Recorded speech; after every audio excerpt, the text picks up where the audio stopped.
Hi guys, welcome to another session. So in the previous video, we discussed Weber's concept of ideal types. We discussed social action, the types of social actions in terms of ideal types. We also discussed Verstehen, causal pluralism, causal probabilism, etc.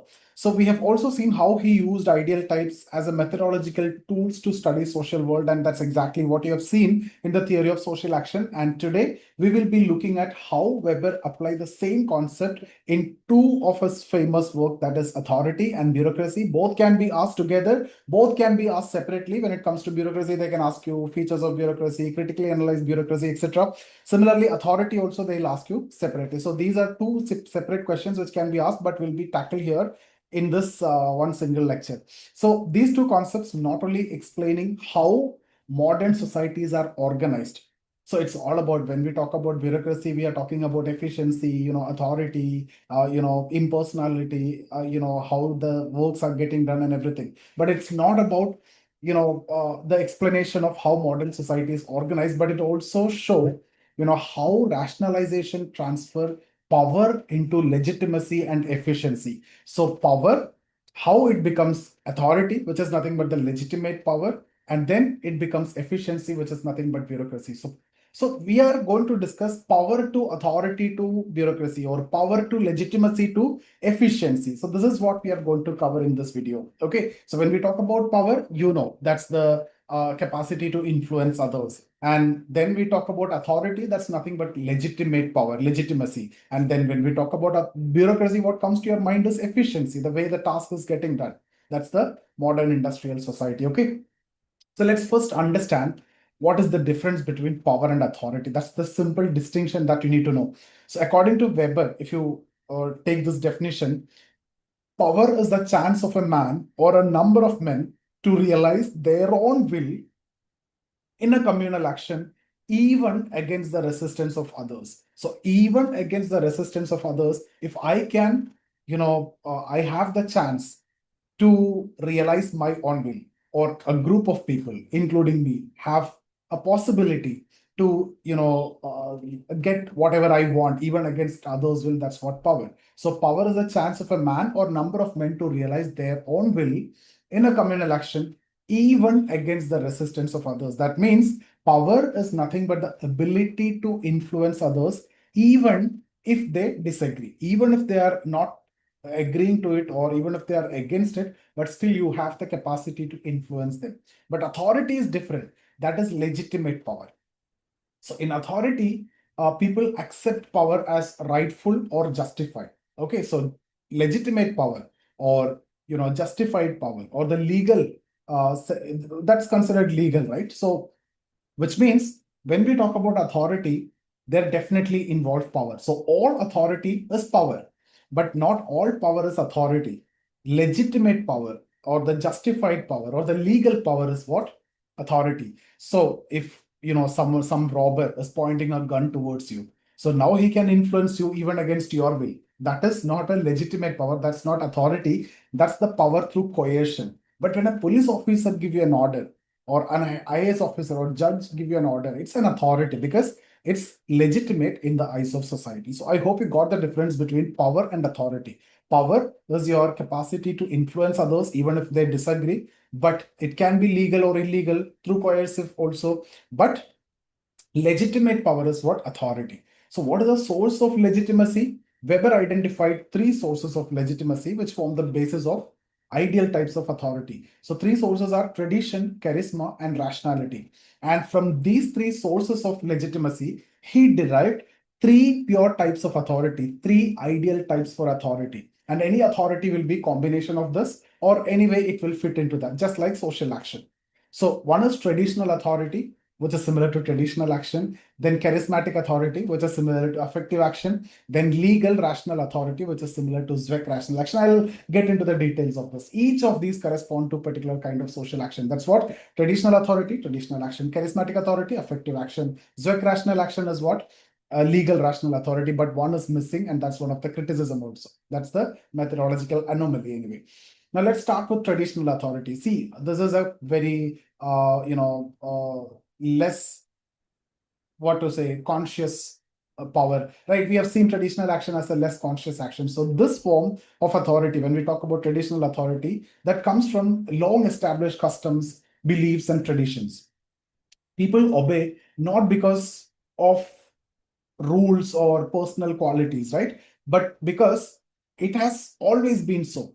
So that's the reason why, like when we discussed about social action, also we discussed similar type of scenarios, touching the feet of elders without thinking anything, respecting teachers. Here, examples, if I want to give you authority of hereditary monarchs, the feudal lords, the caste Brahmins, how they are getting that superiority from the tradition it has been passed. That's the customs, beliefs, the values, the tradition. So again, a rule of elders or a patriarchal family head, these are traditional authority. And traditional authority is deeply rooted in history, culture, customs, practices, values, etc. And Weber saw this as a barrier to rationalization, and it resists change and prevent the growth of modern capitalist and bureaucratic structures. So Weber considered traditional authority as irrational in the modern context. So, which is similar to traditional action. Now, next is charismatic authority. So, here the authority rests on the personal qualities and the extraordinary charisma of an individual, and it corresponds to effective action. Okay, so here you obey people because they are having some personal qualities, charisma, and you are emotionally devoted to that leader, right? For example, Mahatma Gandhi, Jesus Christ, Martin Luther King, and Hitler in a negative sense.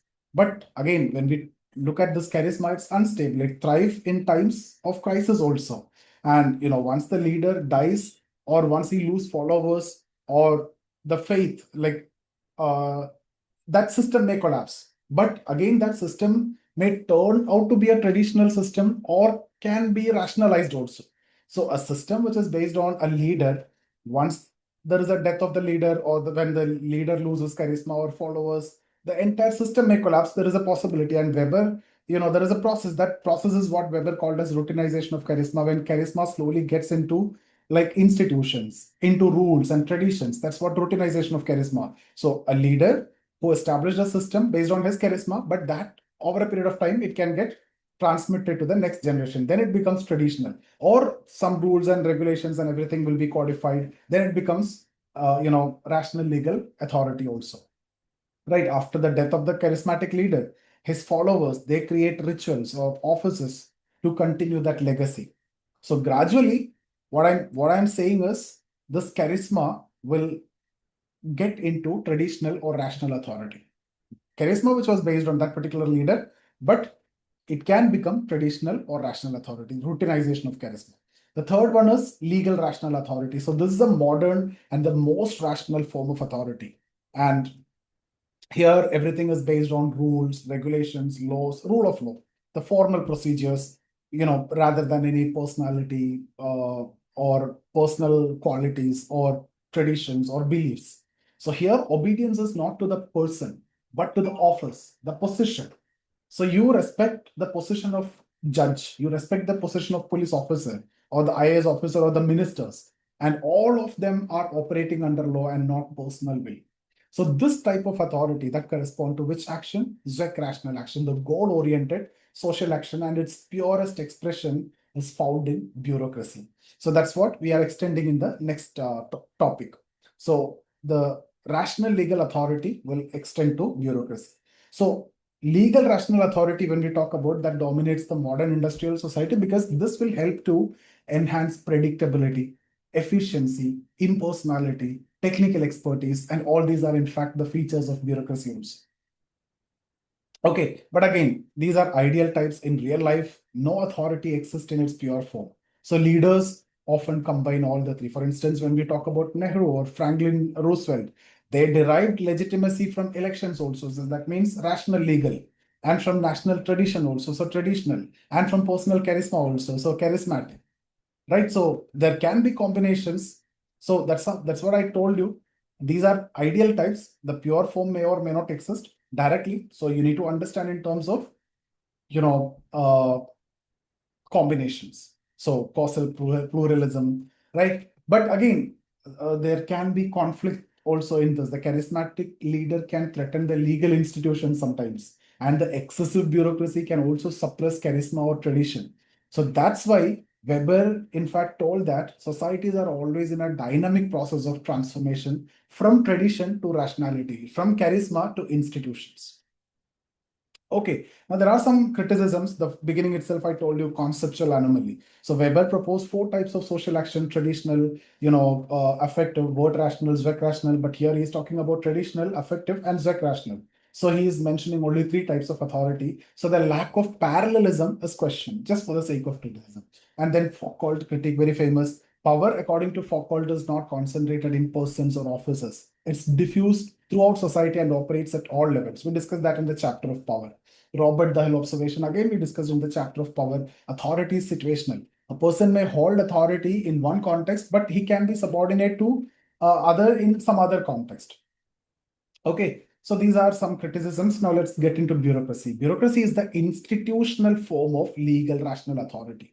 So that's very important. Again, they can ask you a separate question. And Weber called bureaucracy as the purest form of rational legal authority and linked it to the rising rationalization of modern society. So bureaucracy is the institutional form. So this is getting institutionalized. So what is bureaucracy? The definition, it's very simple.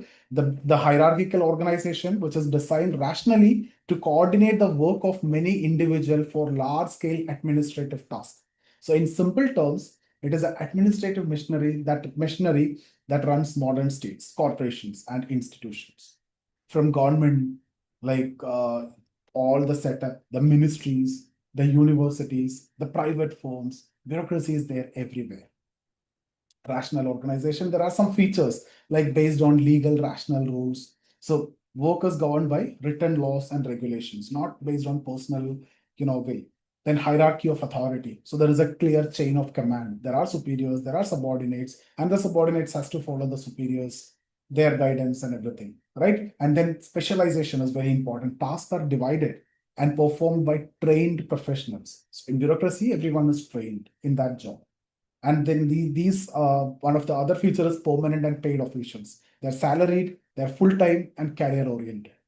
Impersonality is another feature. Decisions are based on completely rules, rule of law, no emotions, no favoritism. And then written documentation, all actions, rules, and decisions are recorded. Then separation of office and personal life. The office is not personal property, it belongs to the organization. So these are the features that make bureaucracy technically the most efficient and predictable form of organization which have ever devised. So they'll ask you what is bureaucracy, what are the features of bureaucracy, and what is bureaucracy in modern society, bureaucracy and modernity. And Weber argued that the growth of capitalism, industrialization, democracy all depend on bureaucracy. Why? Because only a bureaucratic system can handle such kind of complex administrative functions which you see in the modern society with accuracy, stability, accountability, coordination, impersonality, right? For this, you need this setup, bureaucracy. So he called it as the technical superiority of bureaucracy. But again, he also want this efficiency come with some price. And that's what he discussed in terms of the iron cage of rationality. And he also talked about alienation. So the biggest fear of Weber was that when the rationalization grows, people will become trapped in systems of rules and procedures. And everything is based on rules and procedures. And you will lose that human touch. So this is what he called as iron cage of rationality. So a kind of alienation. So when, in his own words, if I take, modern man become a specialist without spirit and a sensualist without heart. A specialist without spirit and sensualist without heart. So bureaucracy is efficient, right? It can, at the same time, the issues that it have a lot of positives we discussed. It can reduce human beings to mere cogs in a machine, just like what Marx discussed: obedient, rule-bound, and emotionally detached. Man will be the outcome of this excessive bureaucratization of rationalization. So, see, remember, Marx talked about dictatorship of proletariat at one stage. Weber is talking about dictatorship of officials at one stage. Now, there are criticisms like you have Robert Michel's, Merton. So, Michel's iron law of oligarchy. Bureaucracy and democracy becomes so powerful that it turns democracy into rule by a few elites. So, a few elites are controlling the present day. So, that's the iron law of oligarchy, and we discussed that in detail. Merton goal displacement, we discussed this in his theory of anomy, where goals and means are there. And because of bureaucratic setup, you focus more on means to follow the rules and regulations rather than focusing on the goals. You come to the office at 9 o'clock, go at evening 5 o'clock. You follow the rules and procedures. That's it. You are doing it irrespective of goal. Whether you achieve the goal or not, that is not affecting your career or your salary. So goal displacement. And Alvin Goldner, we discussed variable bureaucracy. Not all organizations are equally bureaucratic. The level will vary depending upon the context. Then Peter Blau, informal structure. So the real bureaucracy also rely on informal relationship to solve problems. Marxist critique, you can mention, like bureaucracy ultimately serves the capitalist and it's representing the ruling class. It's part of the economic infrastructure, and that created the bureaucracy, which will help in the functioning of the capitalist system and the ruling class. And ultimately, you can write Weber's own criticism that excessive rationalization that may destroy creativity and individuality. There are positive reinterpretations also. That's something which you can write towards the end. Paul Duguay, right? And he defended bureaucracy and he argued that this basically ensures equal treatment and impartiality. Its problems arises not from bureaucracy itself, but from excessive politicization and misuse. So bureaucracy has limitations, but it remains essential for managing complex modern societies. Now, in conclusion, you can say we discussed about power, we discussed about authority, we discussed about legal rational authority, and that the institutional form is this bureaucracy. So authority is power which is accepted as legitimate. Power is your ability to influence others even against their will. So authority can be three types: traditional, charisma, or legal rational, based on the sources of influence. And the last, the legal rational one, once it is institutionalized form, is what giving rise to bureaucracy. That's the backbone of modern capitalist society and governance. But Weber warns, as we advance towards more rationality and efficiency, we risk losing freedom, creativity, and human warmth. So that's the paradox of modernity. The more rational we become, the less human we may feel. So that's about this session, guys. I hope you got some value. Thank you so much. And in case if you're looking for a sociology mentorship or classes or test series, get in touch with us. We'll help you. See you there.